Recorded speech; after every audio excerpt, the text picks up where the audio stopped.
I paid $19,500 for my granddaughter's sweet 16, a week later. My daughter-in-law texted me she doesn't want old people ruining it. You're uninvited, so the night before the party, I canceled everything. When my son called for the 50th time, I finally picked up and said, "You raised her to be ashamed of family." Congratulations, Michael, if you're watching this. Subscribe and let me know where you're watching from. Now, you might think I'm just some bitter old woman, but let me tell you how we got here. Because this story really started 6 months ago. When my granddaughter Emma casually mentioned she wanted the most epic sweet 16 ever. At 67.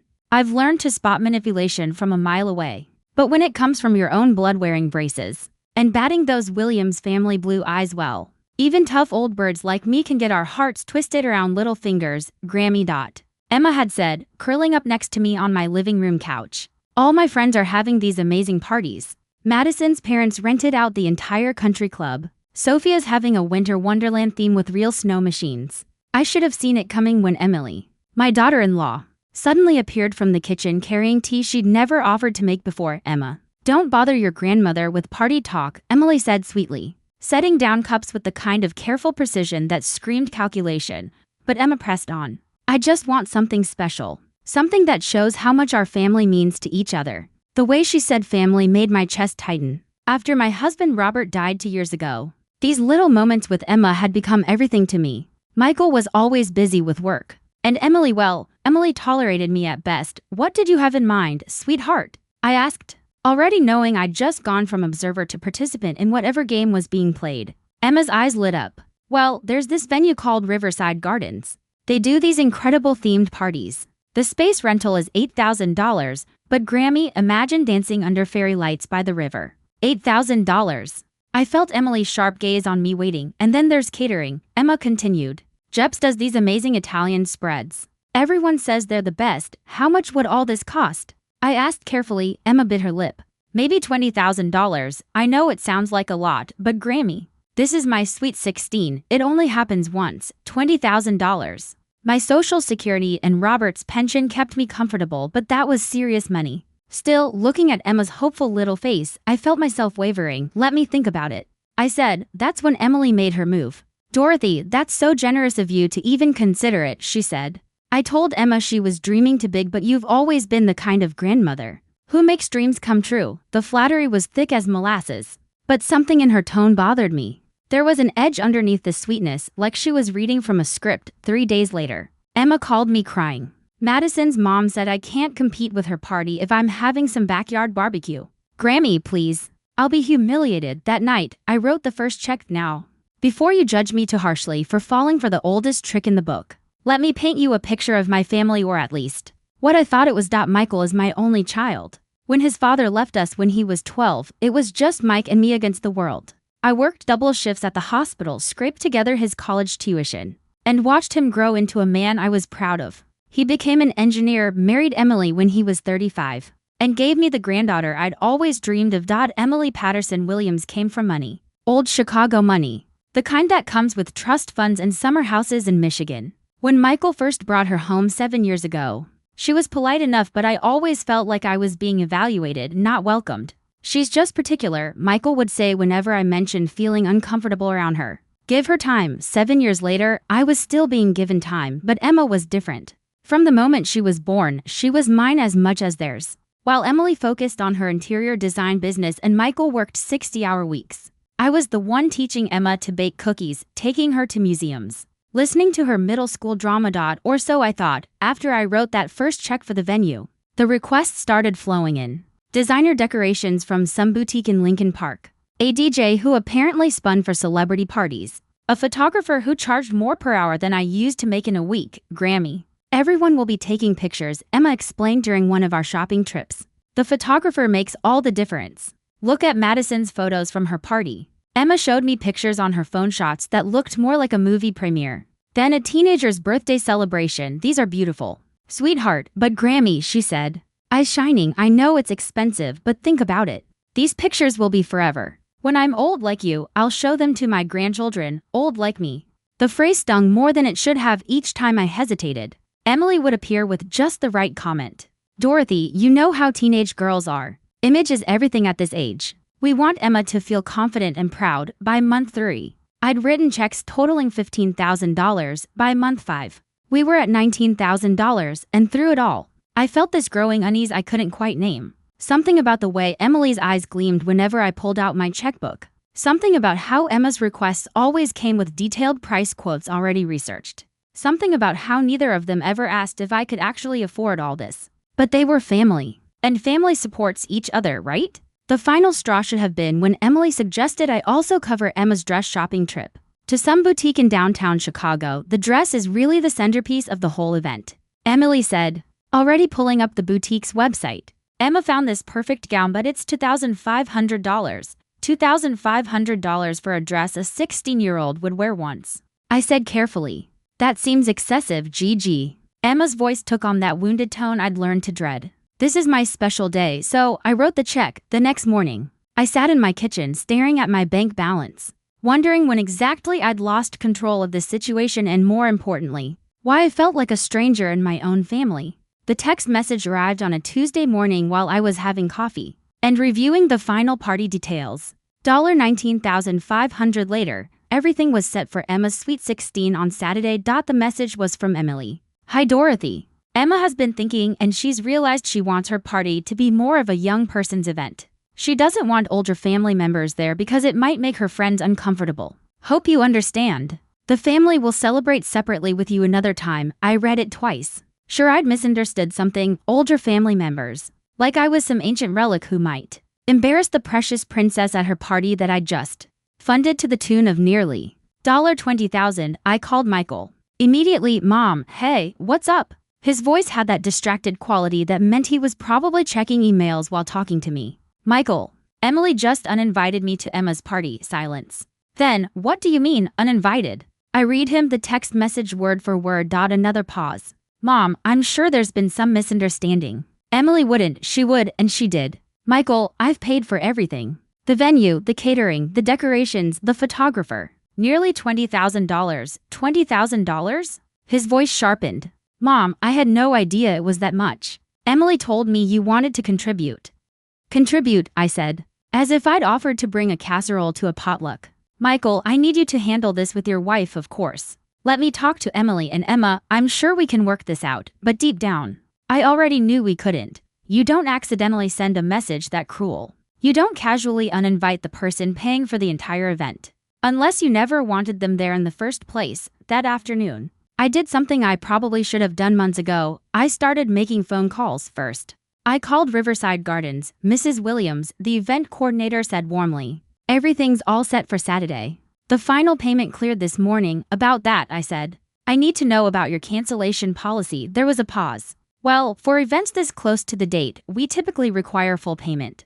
However, if there's a genuine emergency. Next, I called Jeb's Catering. Mrs. Williams, we're so excited for Emma's party. The Italian spread is going to be magnificent. What would happen, I asked, if I needed to cancel? The caterer's voice became cautious. Cancel, ma'am, the event is in for days. We've already purchased the ingredients, assigned staff. Then I called the DJ, the photographer, the florist. Each conversation followed the same pattern. Yes, everything was confirmed. Yes, they'd been paid in full. And yes, canceling now would be complicated and expensive.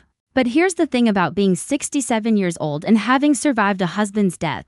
Decades of working in healthcare and raising a son as a single mother, you learn that sometimes the most expensive option is still the right one. By 5 o'clock, I had a complete understanding of exactly what I was dealing with. And more importantly, I had a plan. Emma called that evening, her voice artificially bright. Grammy, are you so excited for Saturday? I can't wait for you to see how everything turns out. Are you excited for me to see it, Emma? Because your mother seems to think I won't be attending. Her voice faltered.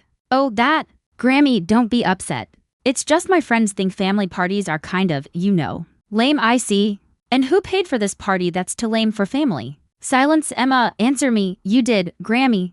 But you wanted to do something special for me. I wanted to celebrate with you, sweetheart. There's a difference. More silence. Emma, let me ask you something. If I hadn't paid for any of this, would you still want me there? The longest pause yet. When she finally answered, her voice was small. Grammy, that's not fair, but it was fair. In fact, it was the only fair question in this entire mess. Wednesday brought reinforcements. Michael showed up at my house unannounced, looking like he'd rather be anywhere else. Mom, We need to talk. I let him in but didn't offer coffee. This wasn't a social visit. Emily explained everything he began before he'd even sat down. Emma's going through a phase. You know how teenage girls are about appearances, do I? Enlighten me, Michael. Tell me about this phase where accepting nearly $20,000 from your grandmother and then uninviting her is considered normal teenage behavior. He ran his hands through his hair, a gesture I remembered all too well from his difficult teenage years. Apparently, some things never change. It's not about the money, Mom, isn't it?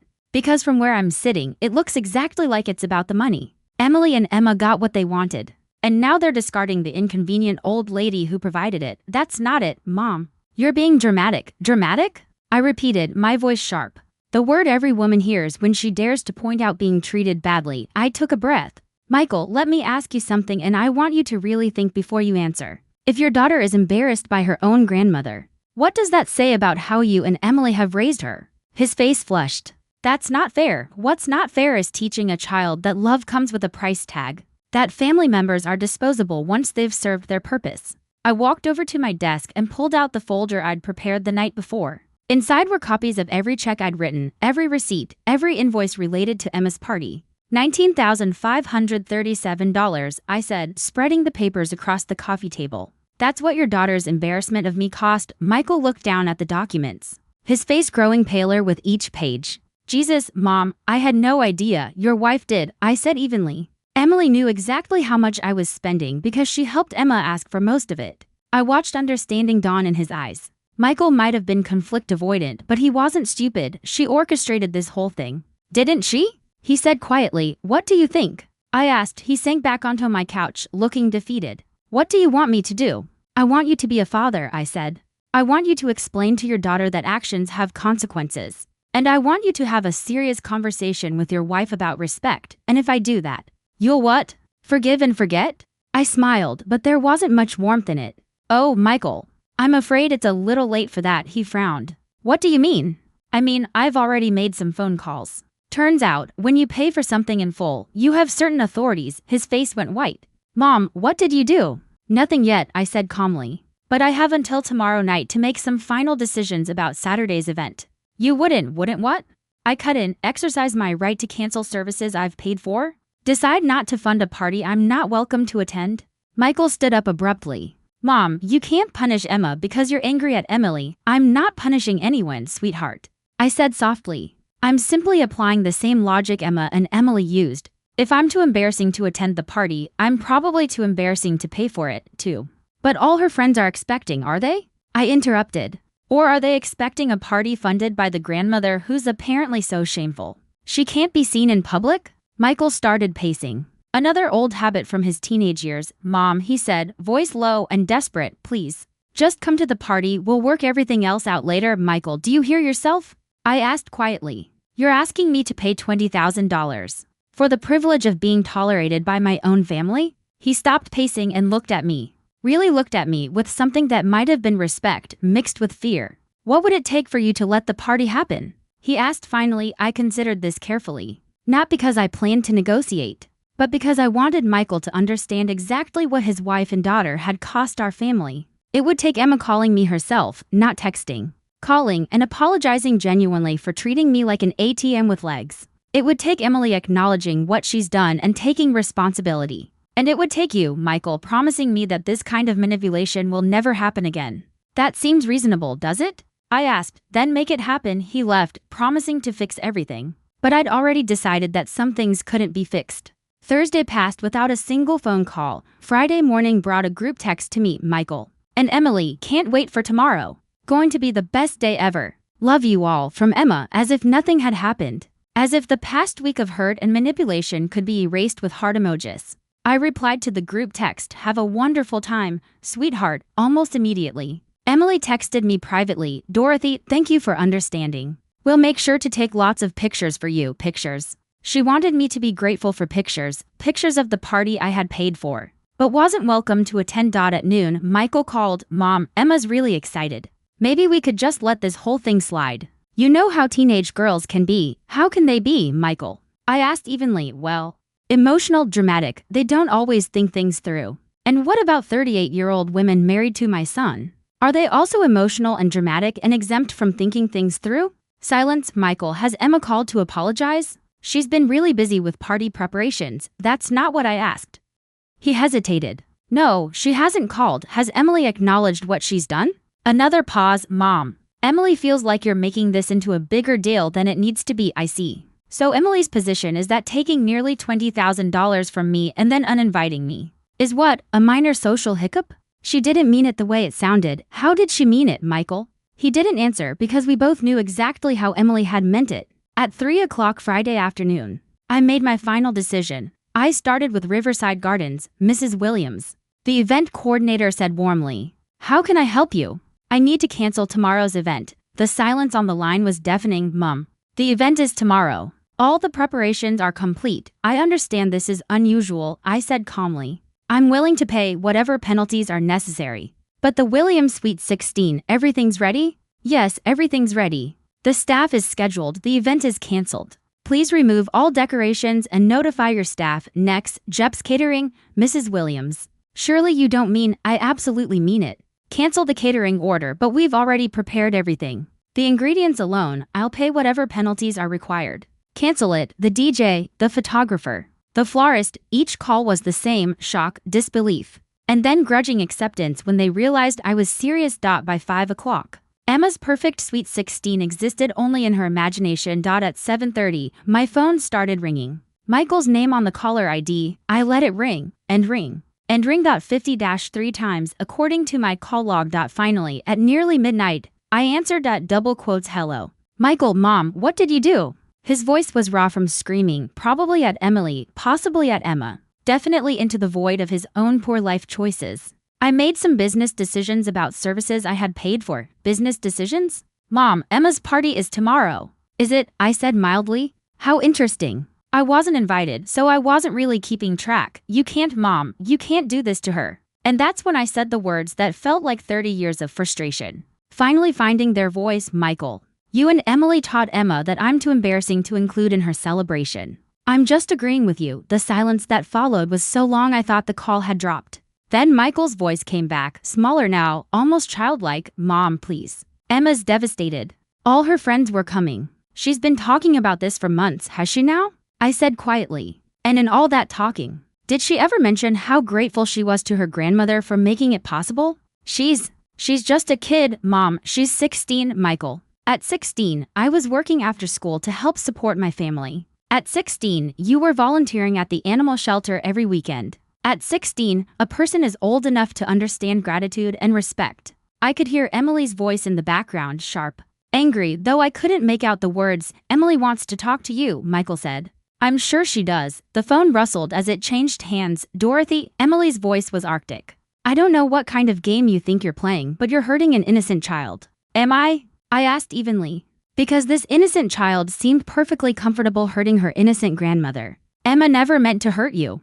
She was just trying to avoid an awkward situation with her friends." "What exactly would have been awkward about her grandmother attending her party, Emily?" "Well, you know how it is. Different generations, different interests. The kids would have felt like they had to behave differently with adults around." "Adults? You mean the adult who paid for the entire party?" "That's not Dorothy. You offered to help with the party. No one forced you." There it was. The lie I'd been waiting for Emily to tell. Did I offer Emily? Or did you and Emma ask me repeatedly for money while researching exactly what everything would cost? "I don't know what you're implying." "I'm not implying anything," I said. "I'm stating directly that you and Emma manipulated me into paying for a party. You never intended for me to attend." "That's ridiculous, is it? Tell me, Emily, when exactly were you planning to uninvite me? Before the first check I wrote, or after you'd gotten everything you needed?" The silence told me everything. "Here's what's going to happen," I continued. "Tomorrow, instead of hosting a party she can't afford at a venue she doesn't deserve, with food she didn't pay for, Emma is going to learn something valuable about consequences. And you, Emily, are going to learn something about respect. You can't just destroy a child's special day because your feelings were hurt. Watch me." I hung up.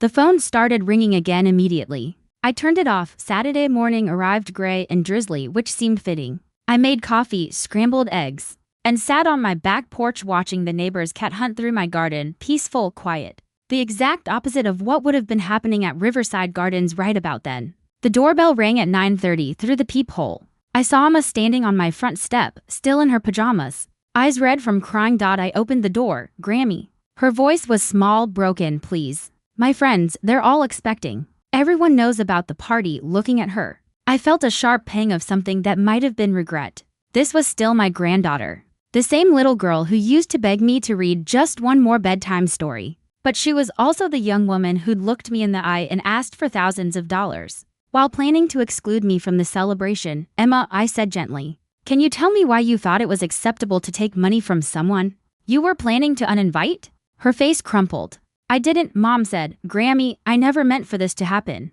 What did you mean to happen? I wanted a perfect party. Like everyone else has, and you thought a perfect party couldn't include your grandmother? No, yes, she was crying now. The kind of crying that comes when someone realizes they've made a terrible mistake. Grammy, my friends would have thought it was weird, would they? I asked softly. Or would you have been embarrassed of me? The truth was written all over her face before she could form the words to deny it. Oh, sweetheart, I said quietly. What kind of person are you becoming? That's when she broke completely, sobbing. On my doorstep like the child she still was in so many ways, and that's when I realized something that changed everything about what I thought I was doing. This wasn't about revenge anymore. I stood there, watching Emma cry on my doorstep. For a moment, my resolve almost cracked, almost. Then I remembered the casual cruelty in that text message.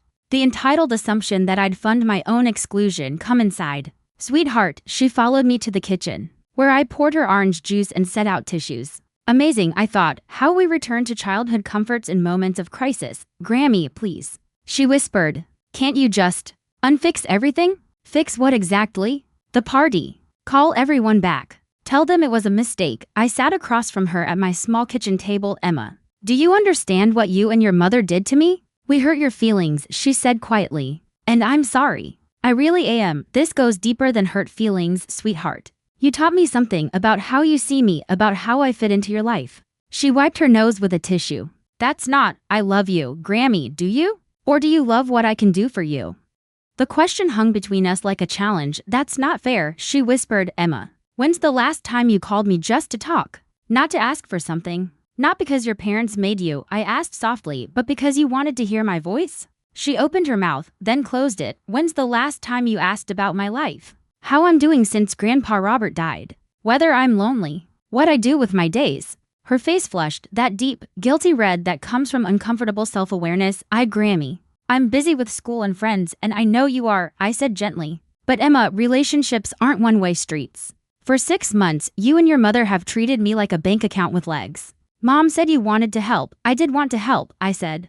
But I also wanted to be part of your celebration. I wanted to watch you blow out candles and dance with your friends. I wanted to take pictures and embarrass you by crying. Because my granddaughter was growing up so beautifully. Emma's tears started again. Fresh and raw. Grammy, I didn't think. No, I said softly. You didn't. You thought about what you wanted and how to get it. You didn't think about how it would feel to be discarded once I'd served my purpose. I can fix this, she said desperately. I'll tell everyone the party's back on. I'll tell Mom she was wrong. Emma, the vendors have been canceled. The deposits are lost. But more importantly, something between us broke this week, and it can't be fixed with apologies. What do you mean? She asked, her voice trembling. I reached across the table and took her hand. You need to decide who you want to be, sweetheart, the kind of person who uses people, or the kind who values them. I do value you. Then prove it. Before she could ask how, my doorbell rang. Through the peephole, I saw Emily, looking like she'd dressed in a hurricane. I opened the door. Where is she? Emily demanded, pushing past me. Emma, get in the car. Now, Mom. I'm talking to Grammy. You're manipulating your grandmother, Emily snapped. Just like she manipulated us. I actually laughed. I'm sorry. What did I manipulate you into doing, Emily? You made us think you wanted to help with the party. I did want to help, I said calmly. I also wanted to attend. That was never discussed, because you never intended to include me. Emma looked between us, realization dawning in her eyes. Mom, she said slowly, did you always plan to uninvite Grammy? Emily's pause was answer enough. Her face shifted through several emotions before settling on defensive anger. Emma, you said you wanted a party just for your friends. I said I wanted a cool party. I never said Grammy couldn't come. You said you'd be embarrassed if it felt too much like a family gathering. I said I wanted it to feel special, Emma shot back. That doesn't mean Grammy couldn't be there. I watched the exchange with quiet fascination. Emily was cornered, now caught between her lies to Emma and her lies to meet Emily. I said quietly, "Were you planning to uninvite me from the beginning?" "Of course not. It was just Emma changed her mind about what she wanted." Emma stood up abruptly. "Mom, stop lying." "Emma, don't be dramatic." "I'm not being dramatic." Emma's voice cracked with emotion. "You told me weeks ago that Grammy would probably feel out of place with all my friends there. You said it would be better if we celebrated with family separately." Emily's face went white. "You convinced me it would be awkward for everyone," Emma continued, her voice growing stronger. "But you never said anything about Grammy paying for everything." "Emma, your grandmother offered. She offered because you and I asked her to over and over again." I felt a surge of something that might have been pride. Emma was finally seeing it, and now all my friends know about the party. Emma went on through tears. "And nothing's happening and everyone's going to think I'm a liar." "Sweetheart," I said gently. "What do you think matters more, what your friends think or what kind of person you're becoming?" "I don't know." She cried. "I just wanted a perfect party." Emily said sharply, "Stop making this bigger than it is. Your grandmother is being vindictive because her feelings got hurt." That word, vindictive, stung. As if standing up for myself was somehow wrong. "Emily," I said evenly, "let me ask you something. If I hadn't paid for this party, would Emma have been upset about not having it?" "That's not the point." "It's exactly the point," I said. "You created a situation where Emma felt entitled to something she couldn't afford, then excluded the person who made it possible. We were going to include you in other ways." "What other ways?" Emily faltered. "Pictures, stories about the party." "Ah," I said. "So I could pay for the privilege of hearing about the fun I wasn't allowed to have." Emma was staring at her mother now, her face filled with something that looked a lot like horror. "Mom, that's awful." "Emma, you don't understand adult relationships. I understand that Grammy paid $20,000 for something she wasn't even allowed to attend." Emily's composure started to crack. "Your grandmother has plenty of money. It's not like this was a hardship for her." That stopped me cold. "Excuse me? Well, Robert left you very comfortable. It's not like you have anything else to spend money on." The audacity was breathtaking. In Emily's mind, my money wasn't really mine because I didn't have the right kind of expenses. "Emily," I said, "whether I can afford something doesn't give you the right to take advantage of me." "No one took advantage, Mom." "Yes, you did." Emma's voice was steady now. "We totally took advantage of Grammy." Emily turned on her daughter. "Emma, we are leaving now." "No." The word hung in the air like a challenge. "What did you say?" I said, "No, Mom, I want to talk to Grammy." "Emma, get in the car this instant." "Or what? You'll ground me? Cancel my party?" I almost smiled at that. "Emma already canceled it," I said quietly. Emily whirled on me. "You think you're so clever, don't you? I think I finally understand what I'm dealing with. You're dealing with a family that loved you enough to include you in something special." "Include me?" I asked. "Emily, you uninvited me via text message. That was just exactly what you intended." Emily grabbed Emma's arm. "We're going home now. Let go of me, Mom." "Emma, don't make you what? Treat me like you treated Grammy?" That comparison hit Emily like a slap. Her grip loosened. "I never. That's completely different." "How?" Emily couldn't answer. Probably because she was finally realizing how her behavior looked through her daughter's eyes. "Emma," I said gently, "your mother and I need to have a conversation. Why don't you go upstairs? There are books in my bedroom if you want something to read." After Emma left, Emily and I stood facing each other in my kitchen like gunfighters at high noon. "You've turned my daughter against me," she snapped. "I've shown your daughter who you really are." "Who am I, Dorothy? Please, enlighten me." "You're someone who thinks other people exist to serve your purposes. You saw my money and my loneliness after Robert died, and you decided both could be useful to you." "That's not true, isn't it? Tell me, Emily, before you needed money for this party, how often did you call me? How often did you invite me over just because?" She couldn't answer. "You know what I think," I continued. "I think you've always resented that Michael loves me. You've always felt like you had to compete with his mother for his attention." "That's ridiculous." "Is it? You've spent 7 years trying to minimize my role in his life. You schedule family events when you know I can't come. You make plans without checking with me first. You've systematically excluded me from your lives except when you needed something." Emily's face flushed. "You're paranoid, am I? When's the last time you invited me to dinner without wanting something?" Silence. "When's the last time you asked Michael to call me just because?" More silence. "When's the last time you encouraged Emma to spend time with me without an agenda?" You're reading too much into normal family dynamics." "Normal?" I asked. "Emily, in normal families, grandmothers are treasured, not tolerated. We treasure you. You treasure my bank account." "Mom, Grammy's right." The voice came from the stairway. We both turned. Emma was sitting on the steps, clearly having listened to everything to Emma. "No, Mom, let me talk." Emma came down the stairs, holding something in her hands, a photo album from my nightstand. "Grammy, I found this upstairs." She opened it and showed us a photo from her 8th birthday. I was kneeling beside her, helping her blow out candles. Emily stood in the background, checking her phone. "And this one," Emma said, pointing to another picture. "My school play, 2 years ago. You're in the front row." Grammy, clapping. Mom's in the back talking to another parent. Her fingers turned the page. "And here my middle school graduation." I had my arm around her, both of us smiling. Emily was turned away mid-conversation. "I never noticed before," Emma said quietly. "But Grammy, you're in all my important moments. And Mom, you're there, but you're not really there." Emily's face crumbled. "Emma, that's not. I was there for all those things, physically, yes. But Grammy was present. There's a difference." The wisdom in my 16-year-old granddaughter's words took my breath away. "And I treated her like she didn't matter," Emma said, tears spilling over. "I let you convince me that having her at my party would be embarrassing." Emma, "No, Mom. I need to say this." Emma turned to me. "Grammy, I'm so sorry. Not just for the party, for everything. For taking you for granted, for not seeing how much you love me. For letting Mom make you feel unwelcome, sweetheart." I began, but she wasn't finished. "I want to be different. I want to be the kind of person who deserves a grandmother like you." And that's when my heart completely broke open. 3 weeks later, I was sitting in my lawyer's office, reviewing documents I never thought I'd need. "Are you certain about this, Dorothy?" Marcus asked, his gray eyebrows raised with concern. "I'm certain," I said. "Because once we file this, Marcus, I'm 77 years old. My husband is gone. My son apparently learned nothing from the party debacle. And my daughter-in-law just proved she's exactly who I thought she was." The party cancellation had been just the beginning. In the weeks that followed, Emily launched a campaign of emotional manipulation that could have impressed a political strategist. First came the guilt. Phone calls about how I'd traumatized Emma, text messages claiming Emma was crying herself to sleep, voicemails warning about the lasting psychological damage I'd supposedly caused a child. Then came the threats. Emily began suggesting that maybe my decision-making capabilities weren't what they used to be. That perhaps Michael needed to become more involved in my financial affairs.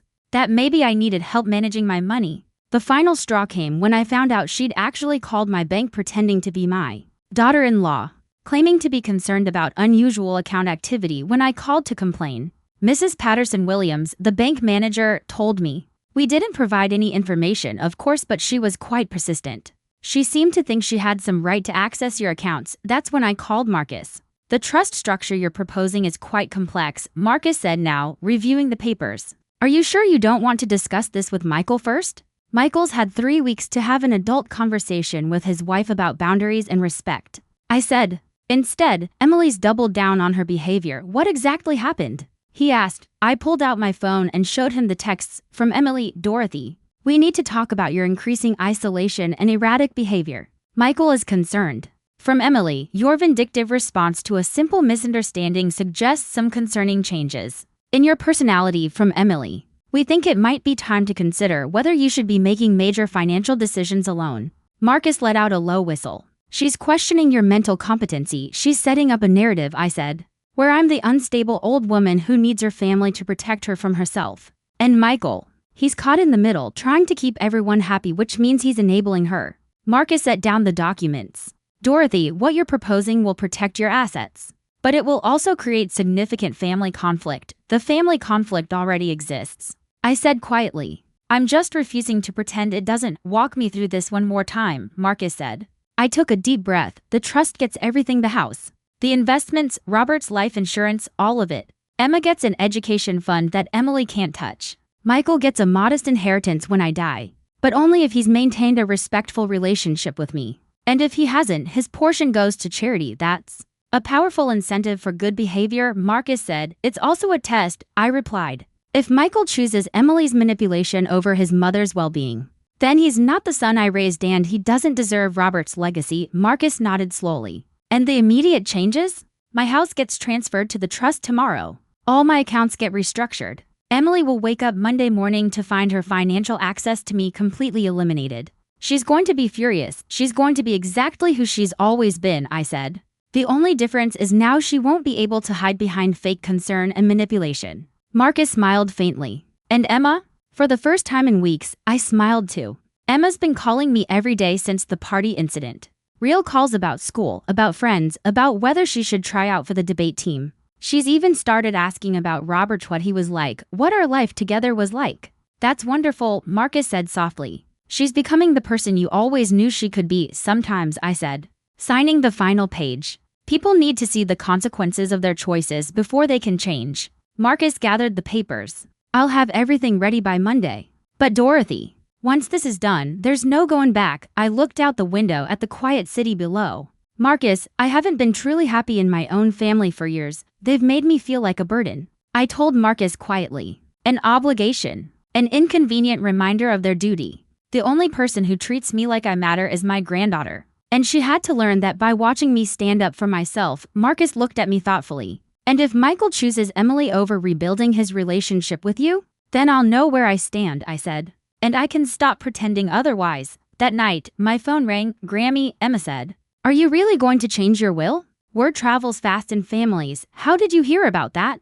I asked. Mom was screaming about it to Dad, she said. Something about financial manipulation and you losing your mind. I smiled faintly. What do you think, sweetheart? I think Mom's scared, Emma said. Because she can't control you anymore. 6 months after the Sweet 16 that never happened. Emma graduated from high school as valedictorian. I sat in the front row, crying proud tears, as she delivered a speech about courage, integrity, and the people who love us enough to hold us accountable after the ceremony. She found me in the crowd. Grammy, there's something I want to tell you. What's that, sweetheart? I've been thinking about that day you canceled the party. At first, I was angry, hurt, and embarrassed. I know you were. But then I realized something. You loved me enough to let me be angry with you if it meant teaching me something important. Tears pricked at my eyes. What did you learn? I learned that real love isn't about giving people what they want. It's about helping them become who they're supposed to be. My remarkable granddaughter had understood something. It had taken me 67 years to figure out, she continued. I also learned that you can't treat people badly and expect them to keep accepting it. Just because you're family, that's a hard lesson, I said softly. It is, she nodded.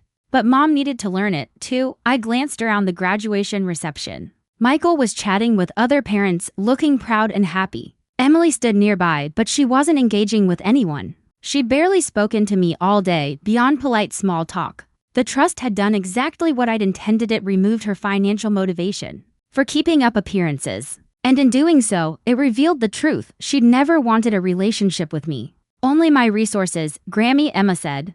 Can I ask you something? Anything. Do you ever regret what you did? I thought for a moment before answering.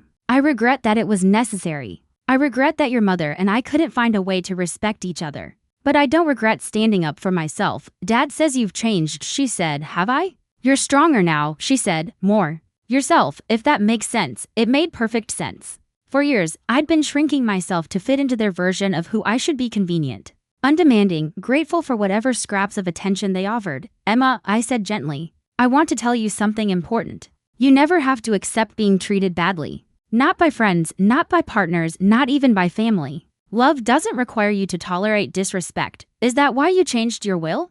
To protect yourself? I changed my will to protect what your grandfather and I built together, I said. To make sure the people who benefit from our life's work are the people who value what we valued. And if your dad doesn't, then he'll have made his choice. And I'll have made mine. Emma threw her arms around me, hugging me tight. Grammy, I'm proud of you, I smiled, holding her close. I'm proud of you too, sweetheart. As we stood there in that crowded reception hall, I felt something I hadn't felt in years: complete peace with my decisions. The party that never happened had cost me $19,500, but it had bought me something priceless. The knowledge that I was worth more than convenience, more than obligation, more than the role others wanted me to play. 6 months later, Emma started college on a full scholarship, with a trust fund to cover anything the scholarship did in single quotes.